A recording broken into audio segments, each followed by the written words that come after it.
Hello, welcome to a reading from the Bible of Matthew, chapter 17. After 6 days, Jesus took with him Peter, James, and John, the brother of James, and led them up a high mountain by themselves. There he was transfigured before them. His face shone like the sun, and his clothes became as white as the light. Just then there appeared before them Moses and Elijah talking with Jesus. Peter said to Jesus, "Lord, it is good for us to be here. If you wish, I will put up 3 shelters, one for you, one for Moses, and one for Elijah." While he was still speaking, a bright cloud covered them, and a voice from the cloud said, "This is my Son, whom I love. With him I am well pleased. Listen to him." When the disciples heard this, they fell face down to the ground, terrified. But Jesus came and touched them. "Get up," he said, "don't be afraid." When they looked up, they saw no one except Jesus. As they were coming down the mountain, Jesus instructed them, "Don't tell anyone what you have seen until the Son of Man has been raised from the dead." The disciples asked him, "Why then do the teachers of the law say that Elijah must come first?" Jesus replied, "To be sure, Elijah comes and will restore all things.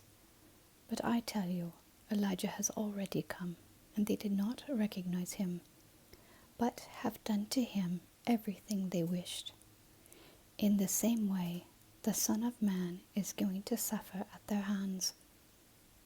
Then the disciples understood that he was talking to them about John the Baptist. When they came to the crowd, a man approached Jesus and knelt before him. "Lord, have mercy on my son," he said. "He has seizures and is suffering greatly. He often falls into the fire or into the water. I brought him to your disciples, but they could not heal him."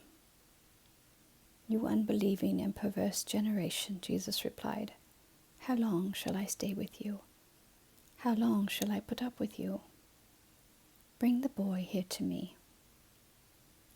Jesus rebuked the demon, and it came out of the boy, and he was healed at that moment. Then the disciples came to Jesus in private and asked, "Why couldn't we drive it out?" He replied, "Because you have so little faith. Truly, I tell you, if you have faith as small as a mustard seed, you can say to this mountain, 'Move from here to there,' and it will move. Nothing will be impossible for you." When they came together in Galilee, he said to them, "The Son of Man is going to be delivered into the hands of men. They will kill him, and on the 3rd day he will be raised to life." And the disciples were filled with grief. After Jesus and his disciples arrived at Capernaum, the collectors of the 2 drachma temple tax came to Peter and asked, "Doesn't your teacher pay the temple tax?" "Yes, he does," he replied. When Peter came into the house, Jesus was the first to speak. "What do you think, Simon?" he asked. "From whom do the kings of the earth collect duty and taxes? From their own children or from others?" "From others," Peter answered. "Then the children are exempt," Jesus said to him. "But so that we may not cause offense, go out to the lake and throw out your line. Take the first fish you catch, open its mouth, and you will find a 4 drachma coin. Take it and give it to them for my tax and yours." Amen. Thank you for listening.